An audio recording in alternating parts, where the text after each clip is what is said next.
Welcome. This is NMRG virtual meeting for September. I'll go through a bit of introduction. So reminding goals of the IETF. So the IETF conducts research. It's not a standard development organization.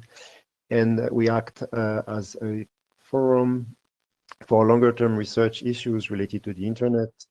IETF publish informational or experimental documents in the UFC series. Its primary goal is to promote development of research collaboration and teamwork in exploring research issues related to internet protocols, application, architecture, and technology. So this is really to distinguish from IETF. Still, we follow IETF policies with respect to, for instance, patents, code of conduct, or privacy aspects. So this is an extract of the IETF policies, and if you want to have more information, you have the different reference to documents available on this page. So please be well informed of this information, and by agreeing to that, you will comply with the IETF policies. Quick heads up on how we proceed for the meeting. So the sessions are being recorded. When you are not speaking, please keep yourself muted to allow for some inconveniences, and in the chat window, please type RH if you want to take the floor to make a comment, and the chairs will manage the queue. Okay, please state your name and be concise and precise for matter of time. Thank you.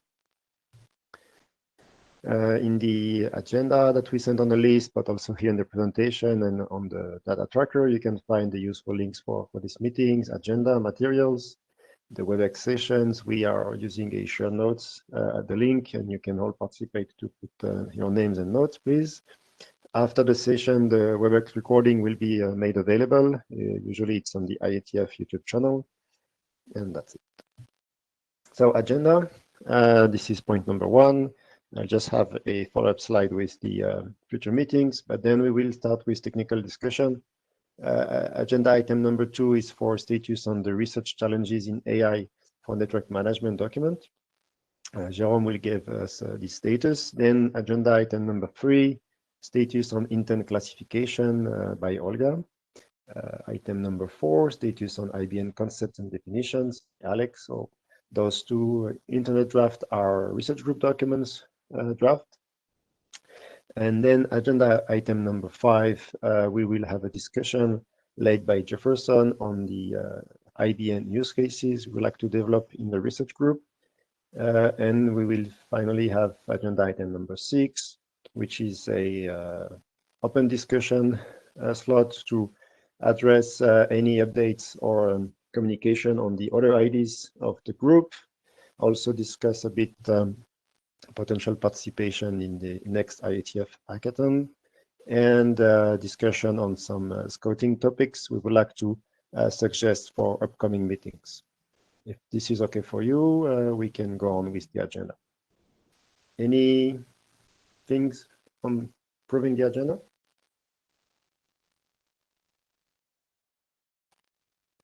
Okay, so if it's okay for you, we can just quickly have a glimpse on the future meetings. So nothing really changes.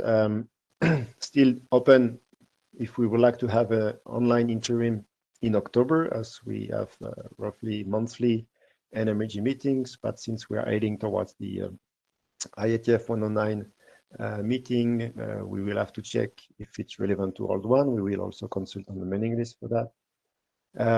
We have applied for a 2-hour session in the next IETF 109 meeting, which will be fully online.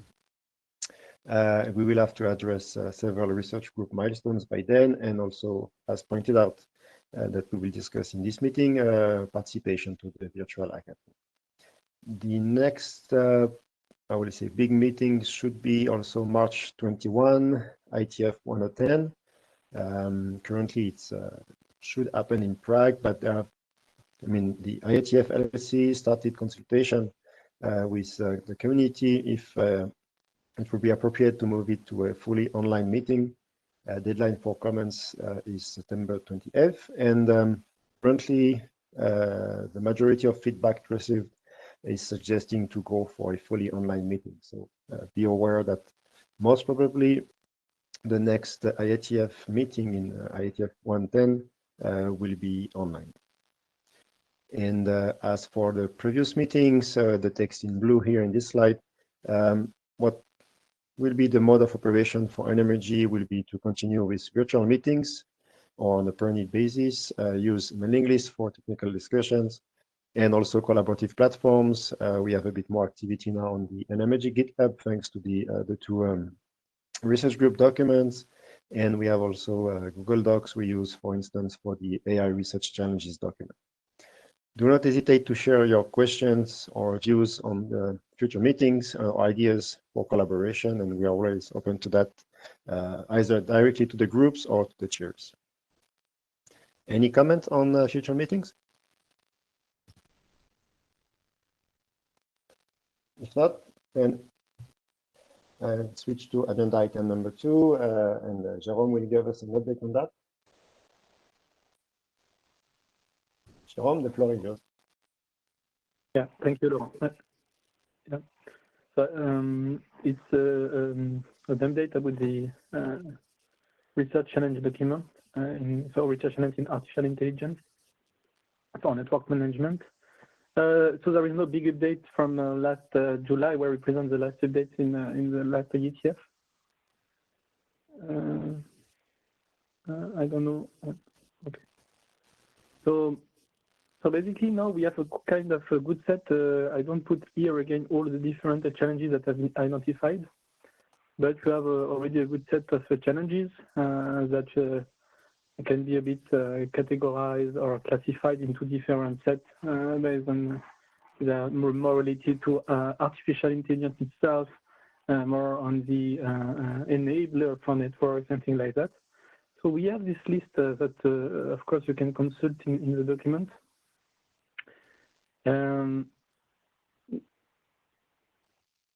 Well, okay.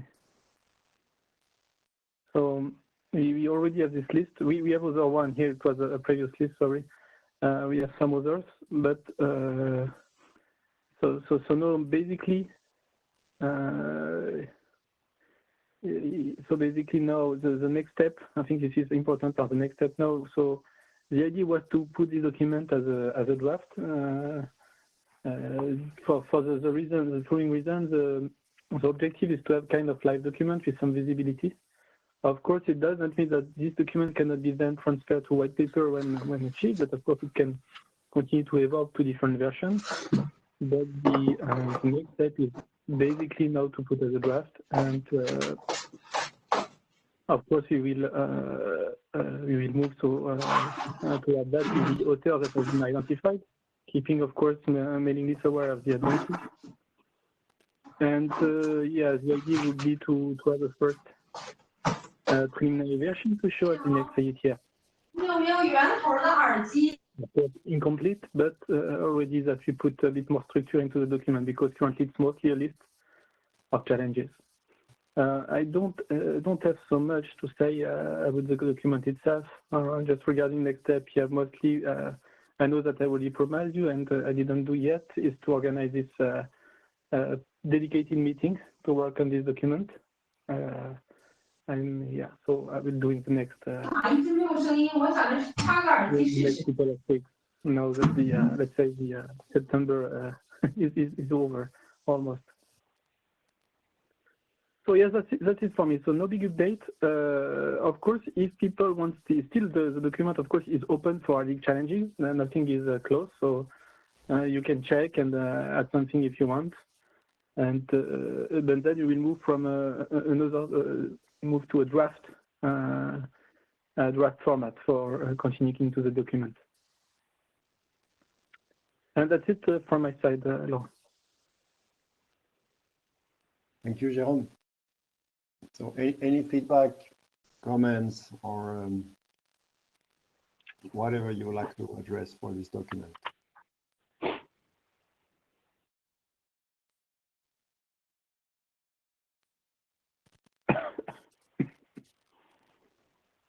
Jérôme, I have a question more for this objective to switch. I mean, not to switch, but at least to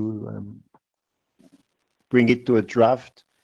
I remember we discussed several options, either to, I mean, for in fact, in the publication objective of this document, one is to publish it in, I would say, kind of journal or conference, and the draft would be a kind of different process because. I mean, going into the RFC publication could be a bit longer term outcome. How do you see this? I mean, for me, from my point of view, the two options are compatible, but I like to see a bit how you see things going on for that. Okay, so my opinion, yeah, you say what you say is I agree with that there is a two option. I don't think we will exclude the two options from if we take one or the other, as I said. So mostly the draft will be a tool to help us to advance and have some visibility in the document. Of course, I know that it can be long then to go for RFC publication.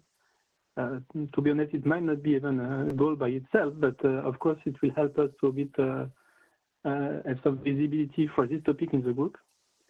And it does not prevent, of course, to publish in a magazine or journal. So usually it's quite accepted, of course, because, I mean, draft is not considered as a publication. So, I mean, in terms of plagiarism, you should be able to do so as well. Of course, you may have some reviewers that say that it's already been published if you submit such a paper, but normally it's okay. Because, I mean, it's like when you publish in archive or something like that. So I think two options are compatible. It will really depend on the content you are able to produce. So yeah, so for me, the draft first is mostly a tool to a bit more advanced in the topic. And then we see what will be the path for publication exactly, if we should choose both at the end of one.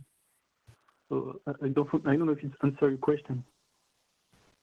Yeah, it was to get a bit your view on how we will move forward with this. Yep.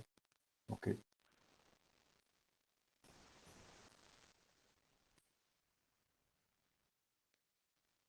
Any other views before we switch to the next point?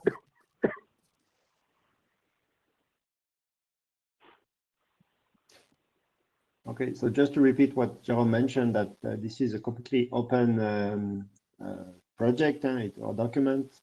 You have the link in the slide, or you can address the chairs for that. It's you can contribute only also with just reviewing or providing comments. We have the shared doc usable so far. So if you have interest in that topic, please reach out to Jerome, myself, or directly by updating the document. Okay, so let's move to the next item. That will be Olga and her cohort for status on intent classification. I assume, Olga, you will have some slides to show. I can give you the floor for that if you like. Yeah, I'm trying to share now, so I will share my screen. Can you see my slide? Yes, very well. Yes. So I'll just present the status of the intent classification draft today, and these are the authors of the draft. So the draft, I'll give a brief intro for those, if there are some people who joined today who were not here before, but we discussed this draft several times, just to introduce the goals so that we know what we are talking about. So the goal of this draft is not to define the intent. The important thing is to say that concepts, we are aligned with the draft for the IBM concepts definition, which would define the core concepts like what is intent and what are the differences with services and policies. Like the goal of our draft here is to bring clarity and in what those intents represent for different stakeholders, because sometimes in terms of the discussions about what intent is, we can have a good definition of intent, and we can have good examples, but in some use cases and for different solutions, different stakeholders may have different kind of requirements from those, from the intents and from the system, and what they want the system to provide for the intents. So therefore, this draft is here to bring some clarity into what network intent represents for different stakeholders. And we are doing that by means of classifying different types of intents into dimensions, different solutions users, and intent types. So this classification would, going forward, ensure that we have a common understanding and it can be used to potentially identify the scope and priorities for some POCs, research, open source projects, and individual projects that we have. We are proposing taxonomy and the methodology used to generate the taxonomy, and this methodology could be then also used to update this taxonomy by, or create a new one by adding or removing different solutions for different POCs and open source projects. The important thing is to say that we want to be aligned with the other draft that would be presented by Alex later, and so that both drafts could become the foundation for any intent-related topics, and where we could use some common understanding about what intents are, what different types of intents mean, who are the intent users, etc. This is the link for the draft for those who don't have that link. So the summary of the status, really, we received a lot of the comments, and what we did is, based on those comments, we did a classification based on complexity, based on the sections, and we assigned all the comments to the co-authors, so to the editors. So we have now the list of ownerships for all the comments, and we are working on those comments and addressing them as we go. So we also created a Git project for the draft. Here is the link. We added the version 0, which is the version that is a research group draft. We added it to the Git, and we created version 1, which is now currently being worked on. All the comments, like we had different complexity 0, 1, 2, 3, and all the comments of low complexity have been already addressed, and other comments of complexity 2 and 3 are in progress, and we are hoping to finish them and to submit version 1 in October. So this is the history of our draft. You can see here, you can see here that, just put the pointer probably. You can see here that in July we had a draft adopted, and then we have 38 comments now that we are addressing, and these are the authors, comment authors. We have 6 different comment authors, and this is some statistics that we have. So these are the comments that have been completed. Of course, I won't go through them, but just to say that we addressed 19 of them for the complexity 1 and 0. There is still one that is in progress, and the comment authors have been contacted. So please, comment authors, if any one of you is at the meeting, please review it and say and let us know if they are addressed satisfactory. These are then other comments that we assigned to different quarters. So China Telecom is looking at sections 5 and 6, and some of those comments have been completed. Others would be done either in September or October. Professor Jefferson is kind of looking at some comments in the section 1, and he did kind of complete part of his comments, and others are in progress. Pedro is also looking at he has 3 comments to address, and they're in progress, and Huawei is looking at additional comments, mostly from Alex. Sorry, Alex, we'll contact you about these ones. We left them for the end. So these are the progress, some of the comments that we would be addressing in next few weeks. So conclusion and next steps. So we do want to, we are working through Git, through different branches. Different authors are addressing different comments, and we are merging it. All editors identified, and I think we are on our way to have all comments addressed in October. So the next steps is to engage with comment authors, and we started engagement with comment authors as needed, and then to submit version 1 of the document. So that's our current status. Do you have any questions? Any questions from anybody?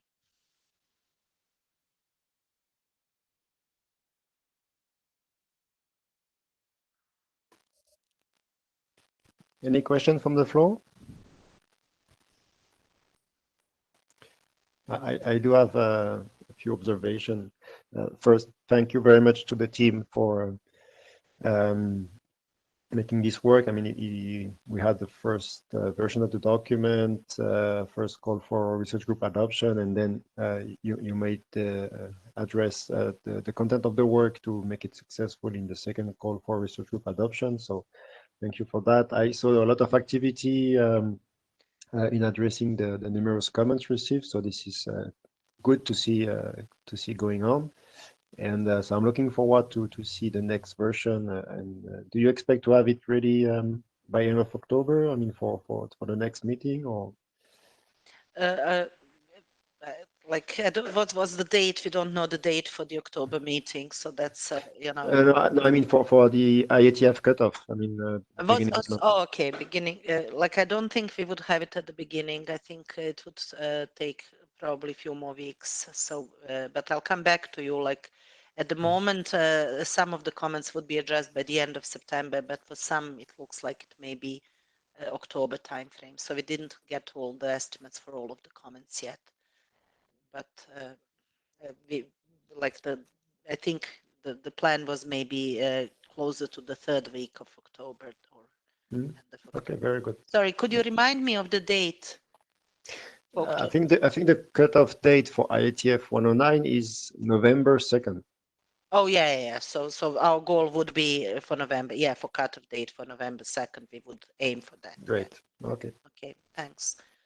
But it all depends also on comment authors, accepting and reviewing and agreeing that we address the comments accordingly. Thanks.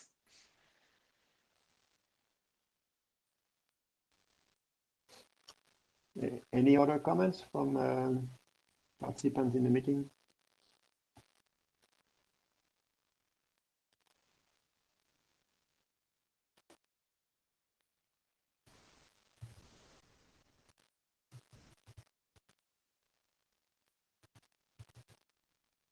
Okay, so if not, thanks Olga and the team for presenting us with the status. I think we will maybe have more discussion when you publish the updated version addressing the comments, especially through the mailing list and maybe in the next interim.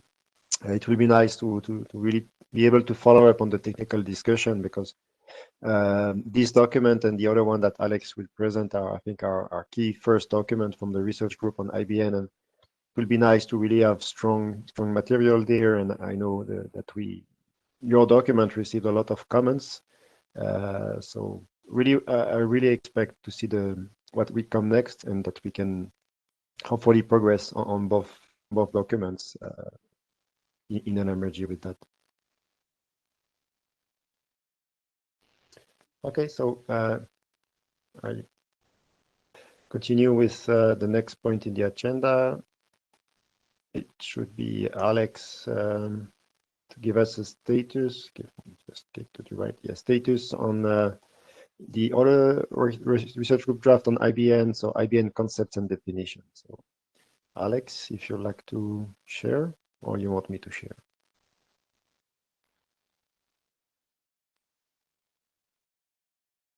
Alex?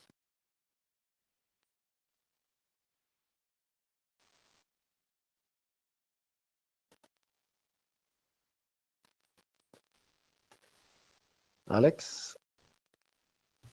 Yeah. Can you speak, please? We cannot hear you for the moment. No, Alex, we cannot hear you. Or at least me, I cannot hear you.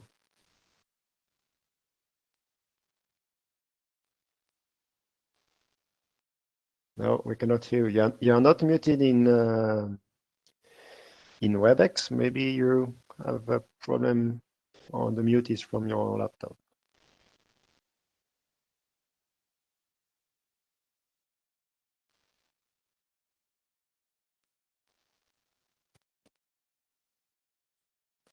Okay, so let's give Alex just a bit of time. Alex? Hello? Yep, no, it's good. No, it's good. So you can hear me? Okay, very good. Okay, sorry about that. Let me share.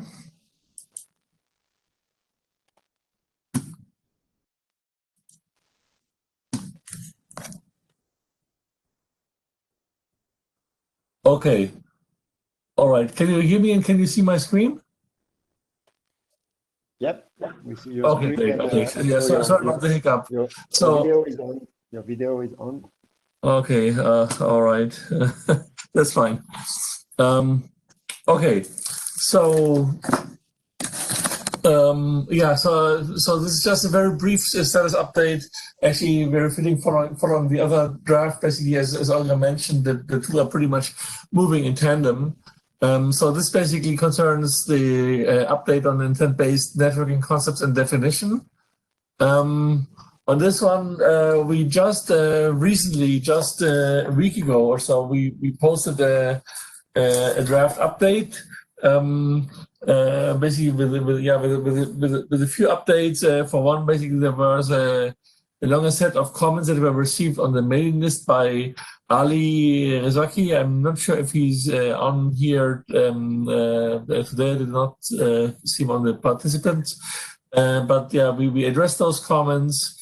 In terms of the draft itself, basically this when we expanded section 6. Section 6 is the one that defines the different intent-based networking functions.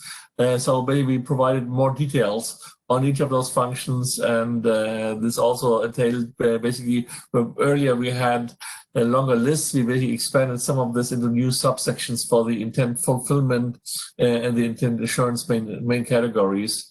We also refined and sharpened the distinction from policy-based management. That is probably important since this is a related concept. So hopefully this will be clearer now. We did add a few intent examples. We also had earlier in the document a set of open items for discussion. So this is actually a little bit refactored and simply basically made into an additional considerations. And then we had various editorial tightening, little editorial nits and improvements and so forth throughout. So this is just a document structure. It has just I'm just putting this because it has slightly changed since the last time. So basically in the intent fulfillment and intent assurance, we now have basically different subsections. So yeah, really basically the main things, I guess, to discuss the next steps and where should we go from here. We do believe that the document is reasonably stable now. I mean, although there have been a few changes or a few updates to the draft, nothing is really major or so. So therefore, actually, I think we're getting into the phase where it will be good to assess readiness for progression to go to the next steps. So we believe all the current comments and so forth have been addressed, and the question is basically how to push the document forward from here. So presumably, well, this is maybe something that the chairs can comment on. I know basically since we are in IETF, we don't have a working group last call of sorts, but I think basically now would be the time where I think it would be good to solicit last call style of reviews of the document. After which this would be submitted to the IRSG review. And then the question is also what the target dates would be. I think actually in the original charter for this working group, IETF 109 was mentioned as a target. I think actually this is doable and realistic, but this is of course something that we would want to have the would like to ask the feedback from the working group and from the chairs on. And that's all I have.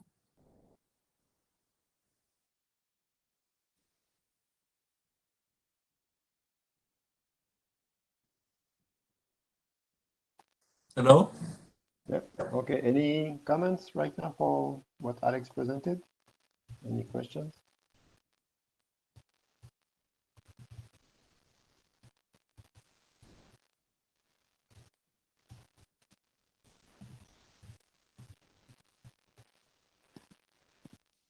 Okay.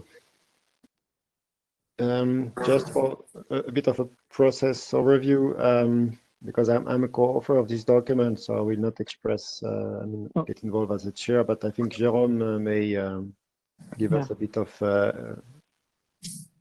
his views on how to move forward. I was speaking, but I was mute on my phone, not on the on the application. I'm sorry. Yes. So for that, yes, as you said, that the idea now is to assess if the draft is ready for IRG review, and so this will go through for requesting feedback from the NMRG participant in mailing list. So I think we share with you the procedure and the checklist for doing so. So there are some steps of course, to go through. And so the first one, yes, as I said, is to have a review of the document by the group. So mostly here, that will be go through the mailing list, having feedback. And yeah, then it depends really on what really the feedback you receive, because you were asking for the date. At the time, it's a bit hard to say because it will really depend on the feedback, of course, and the time you will need to address. Yeah, thank you, Laurent, for this, showing the page. And so yeah, so basically, if you think if all the author things are ready as author, then you can go through the feedback from the group. Of course, explicitly saying that it is for IRG review, and then we will we'll see based on feedback, and we can also see what will be the timeline then. Is that clear for you, Alex? And I think for all the authors, Laurent is doing the draft, so authors about so you know all the process. But yeah, first step is review by the group.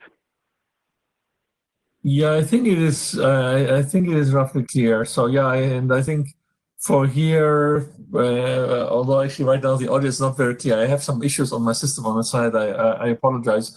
But I think basically, I guess for here, for today, the meeting is also also the request for everybody to please send comments on this revision.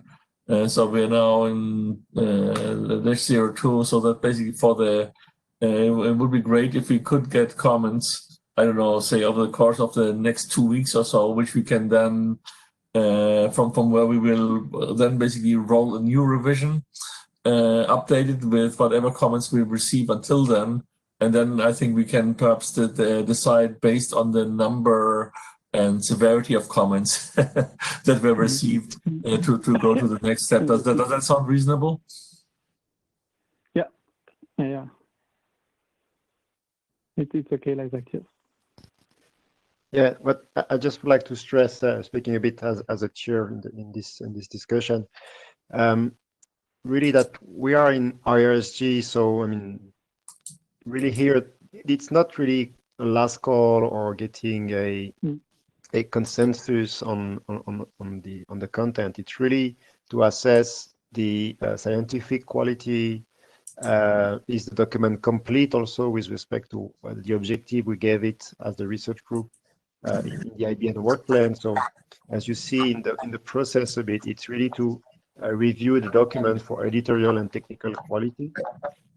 Then there are a number of provisions to put in the document for IETF RFCs to add that it is not an IETF product, but also the level of support that this document get, and support and reviews that this document got during the research group reviews, because this will be very useful information when we go to the IRG review highlight that is it very an individual position, an individual scientific position from a participant of the research group, or is it a wider community position?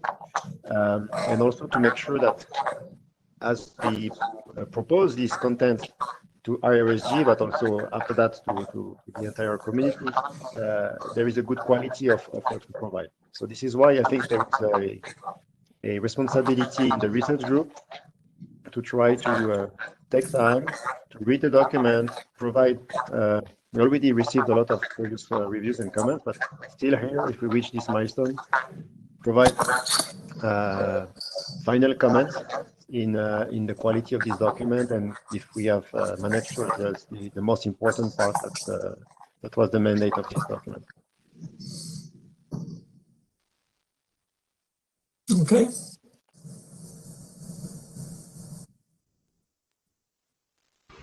Hello. Yeah. Yep. This is Jefferson speaking. I don't know if you are at this point, but maybe the document needs a shepherd. And I'm saying this because I think that in the past, this is something that slows down the whole process. You know, to have someone that can, you know, can assure the next steps for the draft. I think the shepherd should be me, right? I think it's one of the co-chair, but as long as the co-author, it cannot be, of course. Okay. It's a good remark, Jefferson. So now also in IETF there is document shepherd assigned. Most of the time it's one of the research group chair. I cannot do that, as Jerome mentioned. From our informal discussion with Jerome, so far Jerome took this role. When we really, really enter this discussion, this process, we need to appoint officially the shepherd in the data tracker. And as you say, there is a key role for the shepherd to make sure that this progress as it should. I mean, to not be slowed down by some blocking point or administrative things. What I've seen recently, I mean, in the last couple of years or year, that the process has been much more fluid between the research group, the IRSG, IESG reviews, also conflict reviews. So things are often to be a bit more quick. Nevertheless, we know that it will take a bit of time to go through all these steps. But your remark is correct that the shepherd has a key role for the good progress of the document. Okay, thank you. Any other point on this document, idea and intent, concept and definition?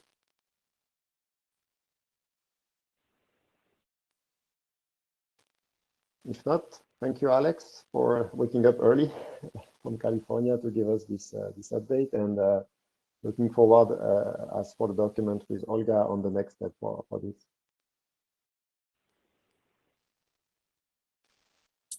So let's move on to the next agenda item.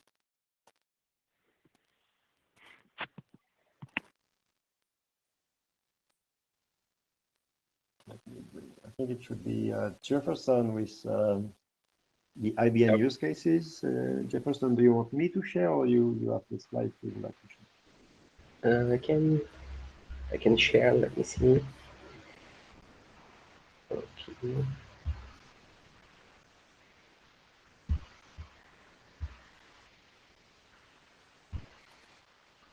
Can you see the slides?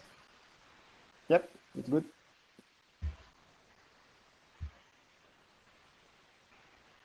Okay, so can you see the slides? Yeah, it's full screen now. It's okay. Okay, thank you. So this is a really quick presentation, and it's about the intent-based networking use cases. So I'm not going through this, but of course, intent-based networking is something which is very important in the concept of NMRG. And there are different efforts in the IETF and RTF regarding IBM. So, for example, I got a screen from the data tracker. There are lots of documents that at some points they discuss some parts or some uses of intents regarding the IETF.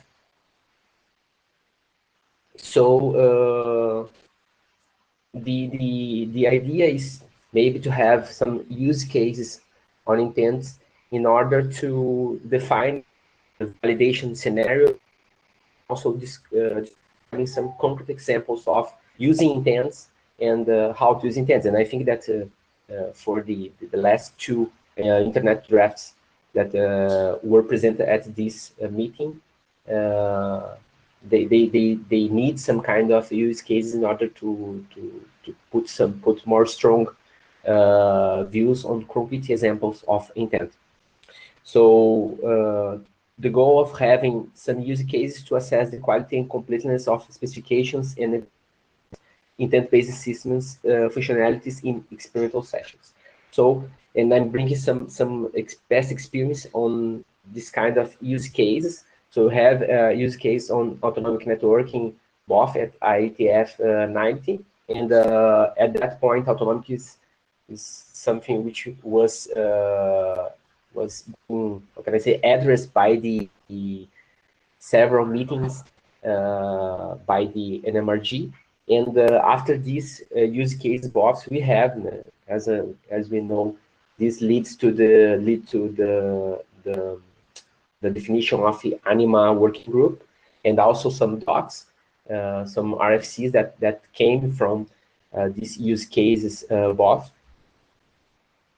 So, and I'm not proposing to have IBM use case both, but the fact is that when we started to talk about having some use cases on autonomic networking, then I think that maybe we can use this as some kind of a template for use cases of IBM.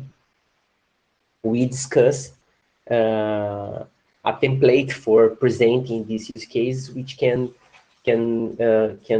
show more, how can I say, homogeneity when we were discussing at that time. And regarding the use case for autonomic networking, the template has some problem statement. After that, they presented user and administration experience, parameters, information, interaction with other device. So we started to write down some internet drafts that have this, at least in order to present a more concise view of use case for autonomic networking at that point. So the question is, maybe we can use this experience from autonomics in intent-based networking at this point, and maybe we can think of this as some kickoff for the items of an IBM use case, and maybe we can start to think of an idea that can bring out these use cases that we know that they are in the IETF together, or maybe we can just several documents to discussing in these different documents. So I'm not sure, and I'm putting this on the research group as a way how we can proceed with describe use case for IBM. So there are some potential IBM use cases that were already identified. So, and I'm putting 3 of these. And the first one is from Luis Contreras and Panagiotis Domesticas, which is transport slice intents. And this is in the context of 5G EU project. Also, there is the work from Sabine Handriamasi, which is regarding 5G, intent-based 5G IoT network slice. And also, there is a work from Amina Bodendir, which is network slicing lifecycle automation. And I'm not claiming that these are just the only ones that at this point can be considered as use case for IBM, but also it's something that we can use the group to bring more ideas, more potential use cases in order to try to provide a more holistic view on IBM use cases. And this is my final slide, and this is a call to arms. So the question is, who is willing to contribute on defining use cases for IBM?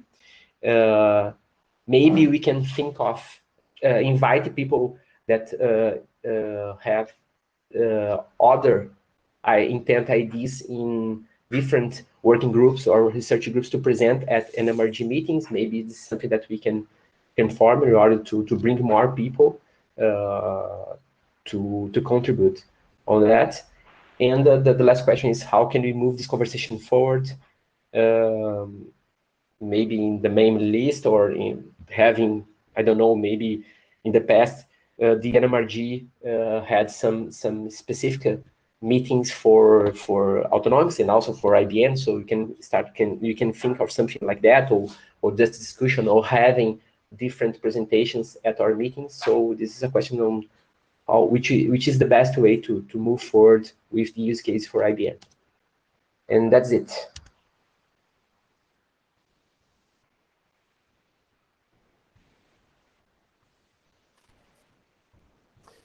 Thanks, Jefferson.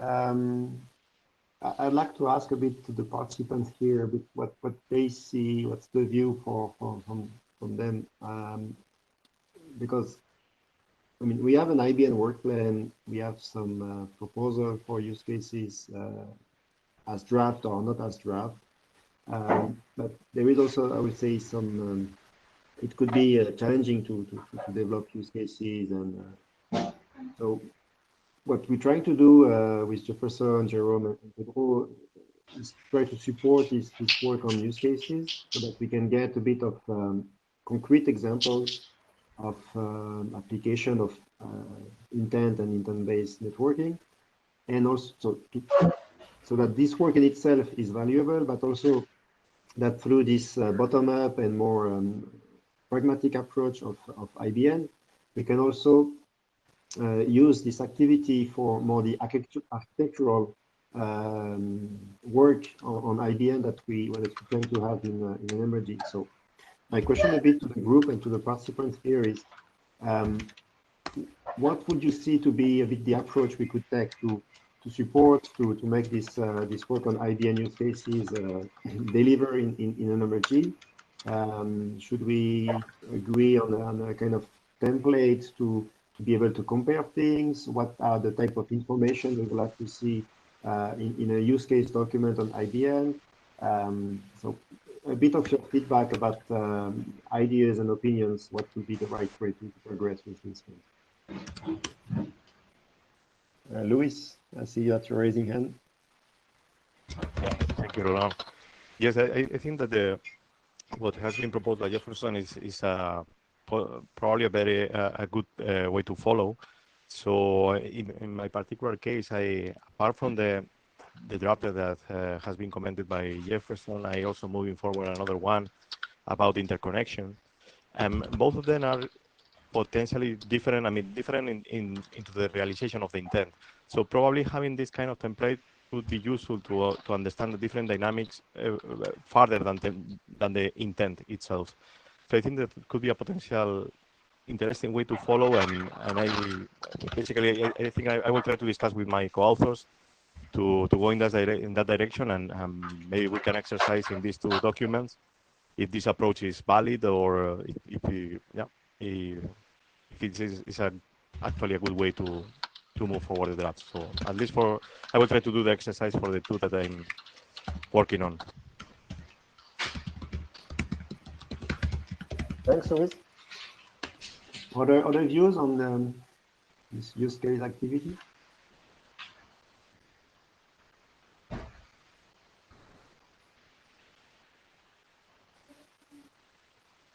A question I have is whether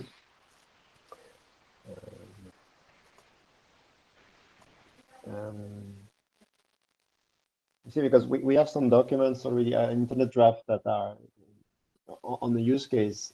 Would it be, I saw that maybe in other research group, for instance, they bring several use cases together in a single document, so that it's more not comprehensive, but at least all together, it's sometimes easier to see a bit the differences, the use case consideration are, I would say, are discussed together through this document. Is it a possible way that we keep these individual use cases so that this is more the solution to the use case problem, and that we can maybe have a kind of collective or collection of use cases documents that will more address the comparison of them and maybe lessons learned or what we want to take out of these use cases for the design of the IBM architecture. Again, what's a bit your views on that? And really open, but just raising the point. Luis? Thank you, Laurent. In my view, probably at this stage, I think that would be better to keep the use cases separately in different documents. The reason why I think in this way is because the expertise, I mean, the implications further than the intent are very specific for different topics, no? And I think in the two that I have mentioned before, the transport slicing and the interconnection. So probably it would be easier to work separately, maybe defining these common parts and maybe potentially later on to try to merge all the use cases when we have a common structure, I guess. This would be my view, but for sure, it's only my view. Hi, Jefferson speaking. I agree, Luis. I think that at this point, maybe we can, the best approach is to have the use case separately by the documents. And but what we can do in a document, in a holistic document right now, is to have the description of the templates. So maybe we can work on a document which is some kind of how can I say, how the template itself and the authors of other IDs can use this information. So Yeah, I agree. I agree with that. Probably would be a good way to follow. Yes, to have a common understanding in such a way the different use cases can take that reference as well as as what you mentioned in your presentation. So being sure that we align with the other two documents from NMRG. So I think it's a very good idea. thank you.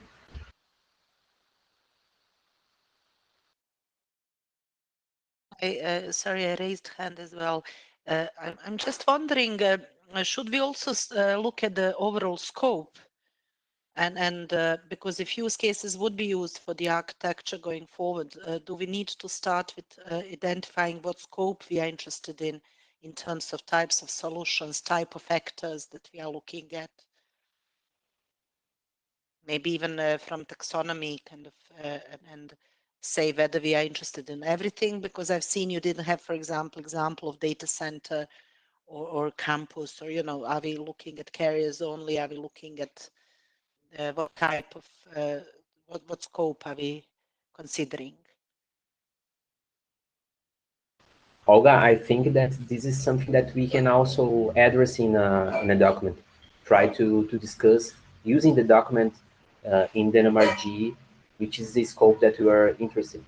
So maybe this is something that we can also use a document to discuss.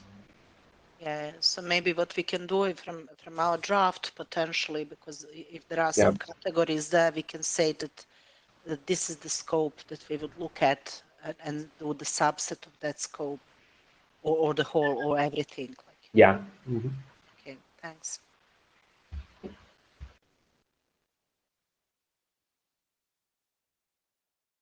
Yeah, we discussed already in the past that I will see also a connection to the intent classification draft.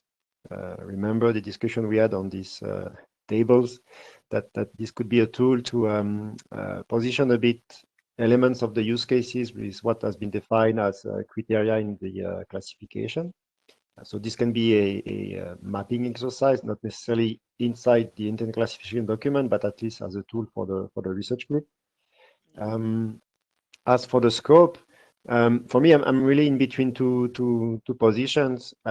First, I really would like to encourage anyone willing to work on use cases to bring them to the research group. I really see values in getting into some pragmatic approaches for how IBM networks would work. So I'd like to really keep it as open as possible. But I also understand a bit your question that if the scope is very wide or very heterogeneous, then it will be a bit challenging when we want to reach identify common functionalities or commodalities between the use cases. This will be more difficult or more challenging. But today, I think we have a few examples of nice use cases. In previous discussion, we also indicated typical, I will say, categories or areas where we will see it would be interesting to develop use cases, but it really depends if we will have contributors willing to document that. So you see, I'm a bit between two, that I like to encourage diversity, but on the other side, I know that at the end, maybe it will be a bit more challenging too. Yeah, definitely. So we can reduce the scope initially and then maybe going forward iteratively increase.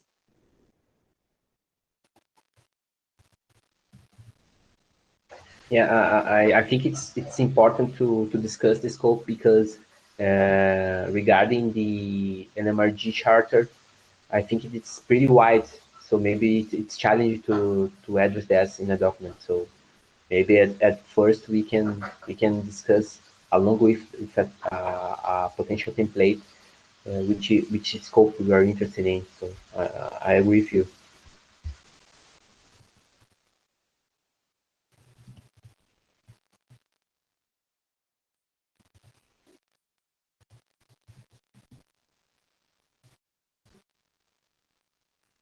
Okay.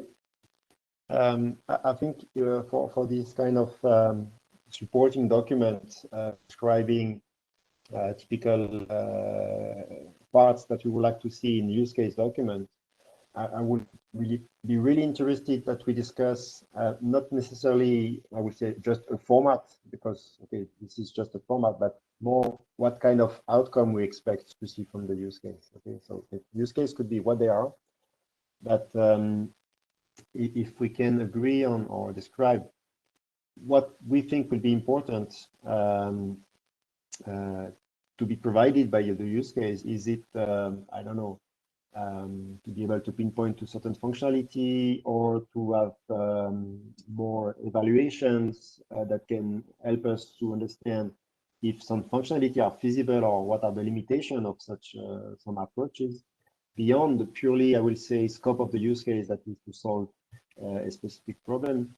I think we have also to discuss a bit how to put some sections, some expectations of what will be, what needs to be delivered by the different use cases, without being too constraining on again what I think the use case should be a bit self-contained and should live by themselves.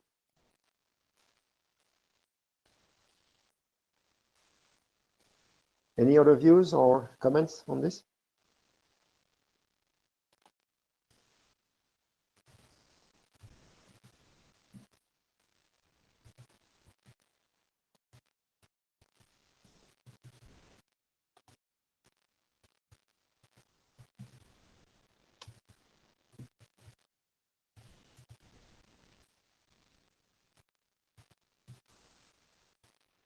No?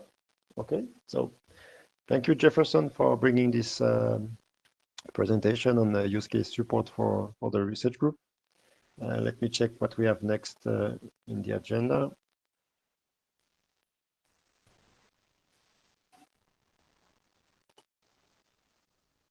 So we've gone through the item number 5 for IBM use cases.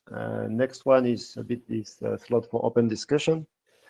So I will leave the floor. I don't know exactly who from the room is here, but we have a point for other IDs. I don't know, for instance, Louis or any others here, if you would like to make a quick announcement or whatever on your ID, or if not, I mean, we can move on.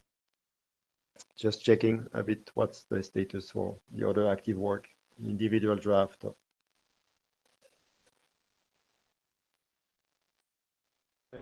No, from my side. Thank you. Okay.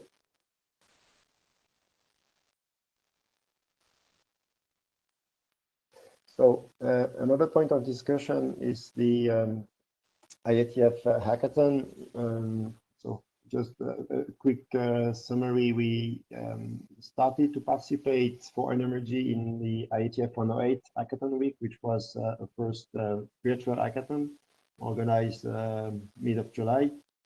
There was several research participants that take part in the hackathon for a few different topics, and especially we had a good feedback from those participants, especially the team from Walter and all his colleagues about the interest of this activity. So we are raising again this question now if we want to make a kind of follow-up for the next IETF, and especially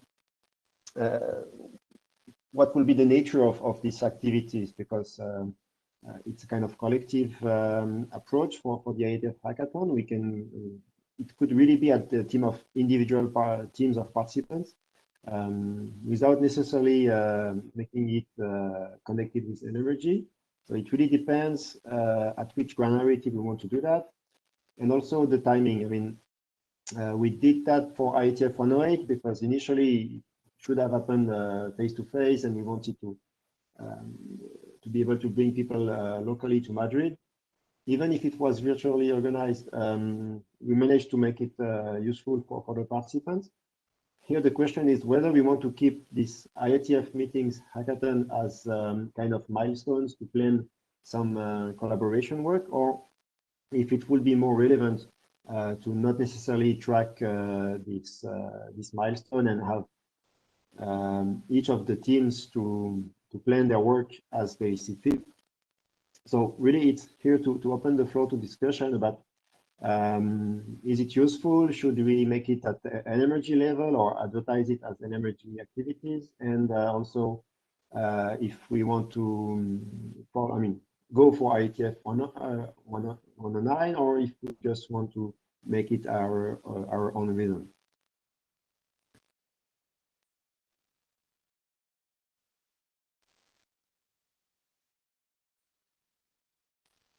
Any views or feedback on what we should do for next hackathon?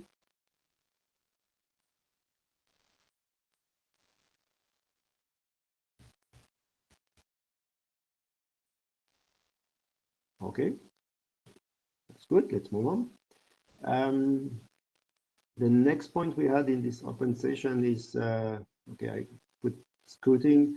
It's in fact to, we have already a lot of good topics in our agenda, but from time to time, also through interactions in conferences or meetings or with different participants, we touch some interesting topics or research questions, or we spot some maybe emerging technologies that trigger some thoughts. So an idea will be that from time to time, we allocate meeting time, especially in collocated with the IETF meetings, to bring to the discussion those kind of more prospective topics, and see if the question is interesting, who are a bit the interest of the research group, who could be interested to participate, and just has a bit of an exploration. And in that sense, so first question that Jerome and I, we have towards you is if you will be interesting to try such an experiment, maybe for the next IETF NMRG meeting, or if you think we have enough and we should only concentrate on our current topic. And secondly is we thought about one topic. It was discussed a year ago, something like this, triggered by a comment by Diane on what I call now residual configurations. And a bit the way I'm phrasing this is you could have some configuration installed in different devices in operator networks, but sometimes you don't know exactly what those configurations are for. Either because maybe the personnel has changed, or maybe there have been some updates or the configuration has been left due to some misoperation, etc. So, and you don't know if you can touch them. Maybe it will create some issues in the operation of the network. You cannot not always trace back to what it referred. So it may be a bit difficult, not in all cases, but sometimes it may be a bit tricky to know what to do with these kind of things that are here, but you don't know what you can do about that. So we had this comment. We didn't, I mean, it was a bit of an exchange on the mailing list, a few emails.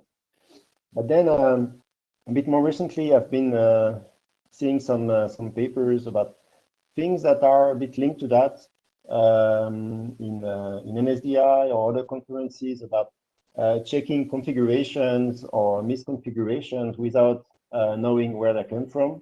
And so making a bit of testing on that and trying to find patterns, etc. So I was wondering if this topic of residual configuration could be something we can bring to the floor of an upcoming NMRG meeting and try to frame it first, have some presentation on the context, what could be the research questions, actually what the problem is, and then then investigate, discuss among us what could be interesting potential solutions to that. So this is up for you also to comment on this, what you think about this approach of exploring new topics and this proposal on residual configuration.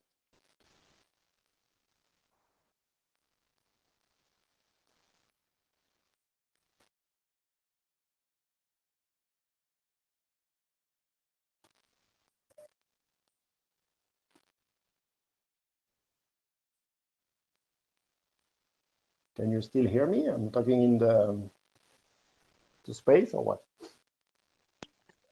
Are you proposing to kind of try to figure out what original intents were, or what are the kind of non-consistent configuration in the network? Currently, I don't have any specific, let me say, constraints. I'm really, we had this example given by Dean. I saw some papers, some research proposal that were going a bit into the same aspect. I see a connection potentially to the IBM topic because in IBM we are defining this single source of truth. So we should be able to come back, to trace back to this initial intent and check the configuration. I can see also a link maybe to some interesting cases to use AI techniques in order to identify patterns or maybe to try to quantify a potential impact of removing some configuration in different devices in terms of scope or area of impact, etc. So for me, it's a bit open. And my idea in this proposal is first, is it an interesting question? And then to try to frame a bit what would be inside this problem. So this is the initial proposition. I think you can look at it from two perspectives. You can look at it from intent perspective, and then you can look at it from network configuration perspective. And in both cases, potentially, there is a interesting research to be done. But in one case, for the intent-driven, you have to kind of somehow present all of those configuration as a in fact, do the classification of intents and generation of intents potentially from the network. In another case, you may use some AI/ML potentially to find a misconfiguration and look at it more from the wide network configuration perspective and not so much from intent perspective. But I do believe that in our group, it's more interesting to look from intent perspective.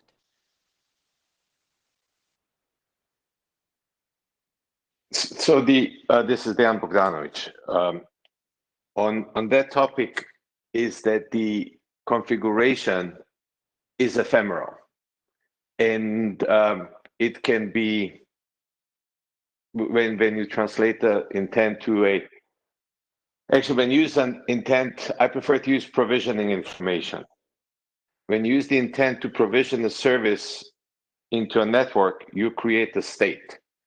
And then you try to keep that state according to the intent that was defined by the operator or customer or whoever was the who was the requester of the intent to be translated into the network. The whole idea there is that that you can always delete once the intent is removed for whatever reason, that you delete the whole provisioning, you remove the whole provisioning information except the basic management information from the network devices. That everything what is related by the provisioning, the configuration is pretty much fixed and it's persistent, but everything else is ephemeral, and you can, something goes wrong on the device, you delete and you create based on based on the overall information what you have and the last known state. You will reprovision that device if there was a failure on the device. If it was a failure of a service, you just delete the whole service and you reprovision the whole service across all of the devices or across all of the network. So the idea there is that the provisioning information, once you realize it's wrong, you can delete it, override it, and redo everything from start.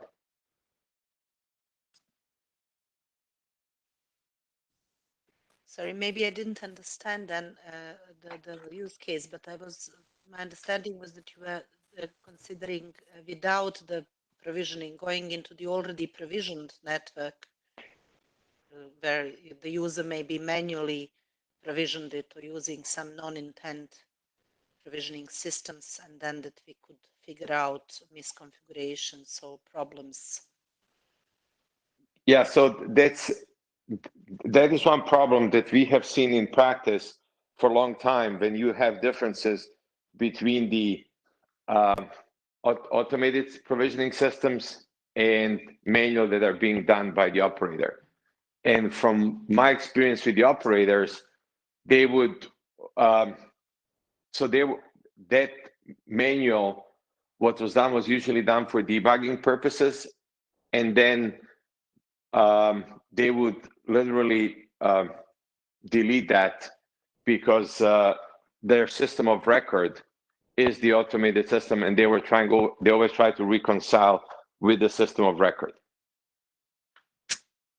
So here the main question is, what is your system of record? And you have to reconcile the network with your system of record. And by trying to put everything, in this case, if you have a manual, if you have a manual intervention, do that manual intervention through the system of record on the device. Because in that case, everything what here is treated as ephemeral and can be deleted at any point.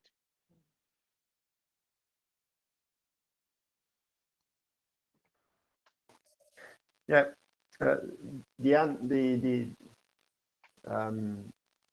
do you know if it's just kind of good engineering practices or good designs, or if there are a bit more? I mean, it starts to have also technical specification or best practices type of documentation to say, we'd like to guide a bit more this. I mean, to describe what could be the key elements and the typical processes or procedures to follow in order to make sure that you don't get into problematic cases. Yeah. So the main thing what I've seen from several operators that are that are advanced in that area, they decide what is their system of record, and they then reconcile everything with that system of record. everything what is not there is treated as ephemeral and can be deleted. And they are, with more automation, they reduce configuration that resides on the device after a reboot. And they're saying this is how it will come to a basic state. So some of the operators are more advanced. Some of them are doing things as they're still doing the things in the old ways, but the more advanced are saying it's I will decide was it how can I get my basic operational network up and running, and after that I'm treating all the information as ephemeral. One of the goals for RESTConf originally was to create ephemeral overlays on the network that were used to deploy services. Then RESTConf added as well the persistent state, and the have changed from the original intention. And to research that, especially what could be interesting is with the network slicing and doing either soft network slicing or hard network slicing, is the you can then view network in multiple layers. What is my foundational network, and then how I'm building services on top of that network, and then how I'm treating the services on top of my foundational or primordial network.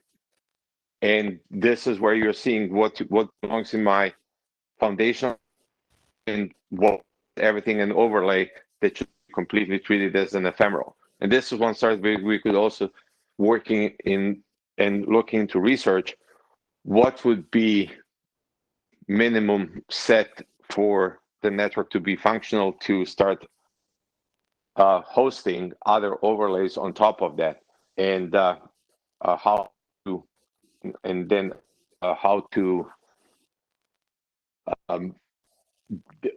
yeah, so I'm to see what could be a main problems that we are seeing with some of the operators in that case when they're doing the foundational part and what are considered overlays. And yeah, so there are some issues when you're booting up device, and then there are some trust.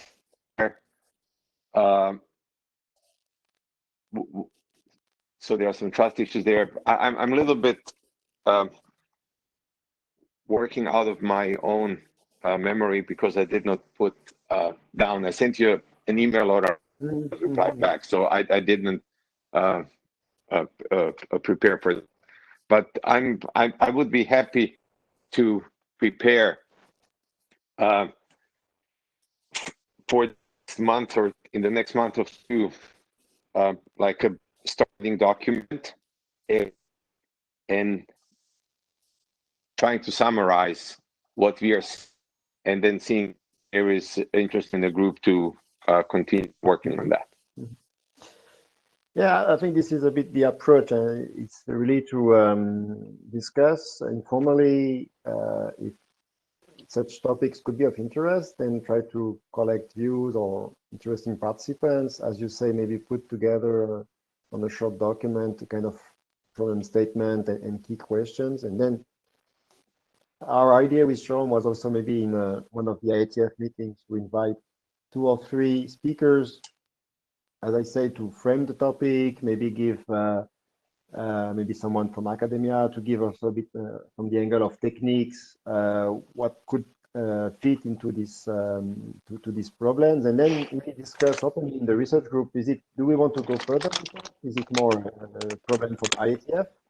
Then maybe transfer that to them, or is it really some interesting questions that we would like to investigate further in NMRG? But at least agree on the topic and see in one meeting, gather the right information to Is it a good research question for NMRG? I can tell you that from the IETF perspective, it would be a little bit early to pass it to them. It requires some more definition, because in my experience dealing on that topic with several network operators, there are many questions over the equipment side to also them how to operate. So they are looking how to use ZTP for certain things, but then there are some between ZTP and ONI. I'm just starting now at the very basic, when they're just starting up their foundational network to build it up, bring it to a state, how to bring it to a state that the devices can among themselves, that you have your network, that you have your management network, your internal management network up and running in a secure way. So there are some things that worth researching before passing it to the IETF to solve the technical details. Mm-hmm. Okay. So I think we will get in touch. I mean, I saw your email, and I think we will trigger a bit more interactions to try to see if we have everything we need to make it as a good discussion for the next meeting in IETF. And yes, let's exchange on that. Other views from the participants in this meeting? Do you think it's interesting to have this scouting and this residual configuration? Is it something you think is of interest? Could you just maybe send an email with some description, so that maybe I didn't understand it when you were describing. So if you could please maybe just do some description of that, that would be helpful. Thanks. Yeah. Mm-hmm. Yeah, okay. We could draft something. I think maybe Jérôme and we can draft a bit the general idea, and I think Diane can maybe follow up with a bit his experience in the field for that. Okay. I can also send you a graphical representation of what I'm seeing the operators are working on. Perfect. Yep. Okay, let's try to follow up on that. Thanks for the good comments. We reached the end of the agenda of the point that we agreed to discuss, but we still have some time. We can finish earlier, which will be good for NMRG for once. But we can also open the floor to maybe some other topics or comments you would like to raise now. Anything else you would like to discuss before we close the meeting?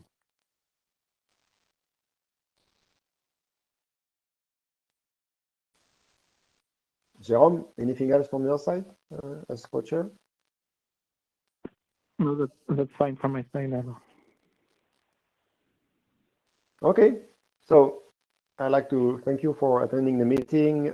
Thanks for the presenters on the different updates and this final discussion on new topics.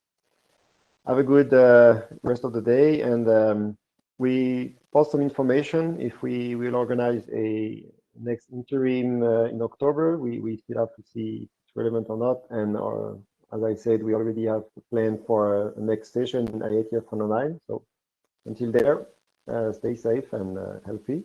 Thanks. Goodbye. Bye. Bye. Bye. Bye. Thank you. Bye-bye. Bye.